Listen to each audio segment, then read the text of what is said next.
Hi guys, welcome to Becky's Crafts and Goodies. Right, we've got a bit of a Courtney update. It's been an eventful few days, so I have been a little bit absent on YouTube. Let me fill you in and tell you what's been happening. As you know, Courtney was not very well and she had tonsillitis. Her throat started to hurt last week, probably around about Friday time. She went away for the weekend with her friend, Sky. They went to a graffiti festival in Bristol.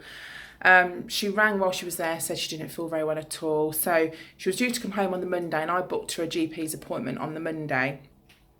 When she came back, we went to the GP's and they said she had tonsillitis. So they gave her some penicillin and we obviously went away. She had ibuprofen, paracetamol and just sort of cold things as much as she could, but she progressively got worse. So nothing improved at all. She was getting worse as the time went on.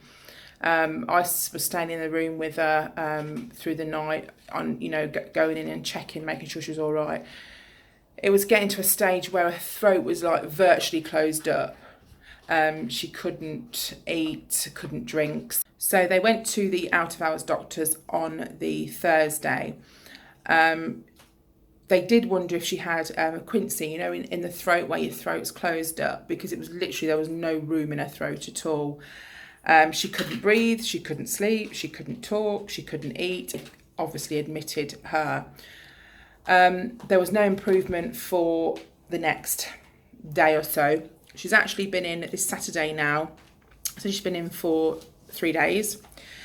When she came in, they've been brilliant. I have to say they've been really, really good.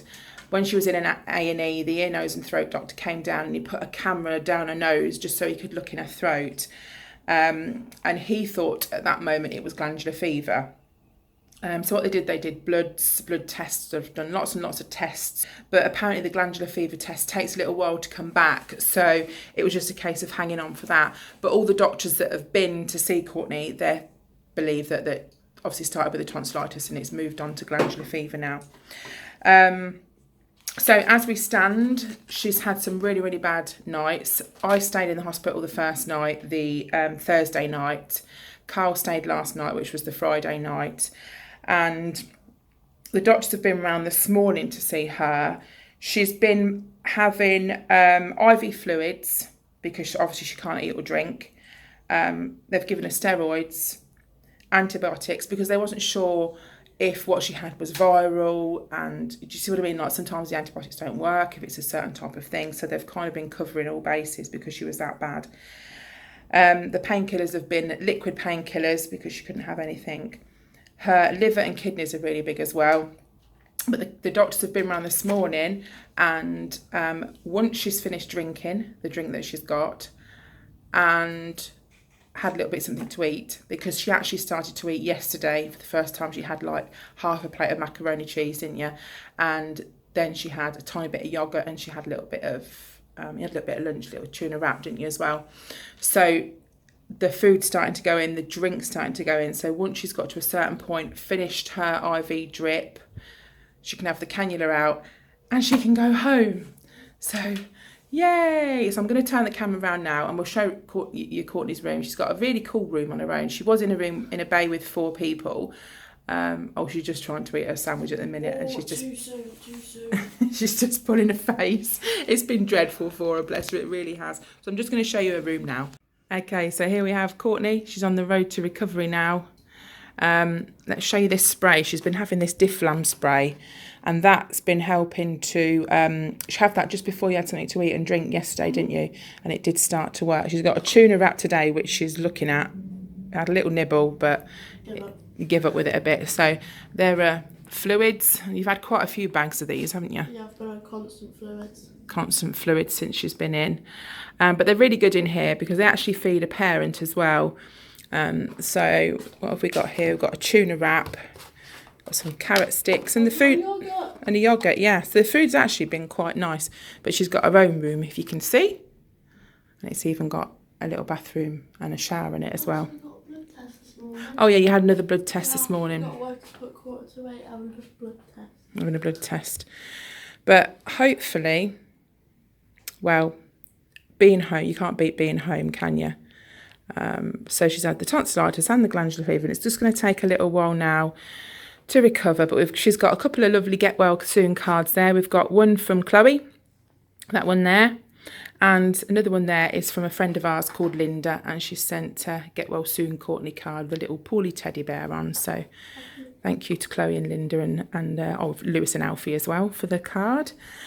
And that's it. So we've just got to hang on now. And yeah, that can come out.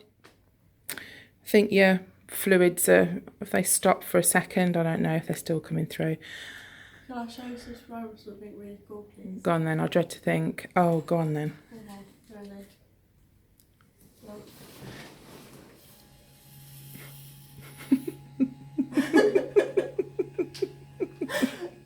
Does it hurt to laugh? Do you want one at home? Dad says he wants one. The only thing she's upset about is leaving the bed. You see, Come back up again now. You see, we've got our old Courtney coming back. It's so nice to see. She's honestly, guys, she's been so poorly these past few days. And I just didn't know how to help her. I just didn't know what to do, how to make her better. When you got your child virtually crying at times because she can't breathe, she can't swallow, she can't do anything without it. So much pain. But it's so pleased that you're on the road to recovery. And unfortunately, we can't take the bed home. No. Okay. So that's where we've been. That's what's been happening. And hopefully today we can take our Courtney home. But we do call Courtney Dorks as well. If you ever hear us call us Dorks, we call her Dorks. And that's because when she was little, she couldn't say Courtney. And she used to call herself Dorky. So it just stuck like 15 years or however many years. It's still there. Loads of years, yeah. So I hope you're all right. Once I get my little dorks home, we'll be okay. We'll see you all again soon, guys. Bye for now.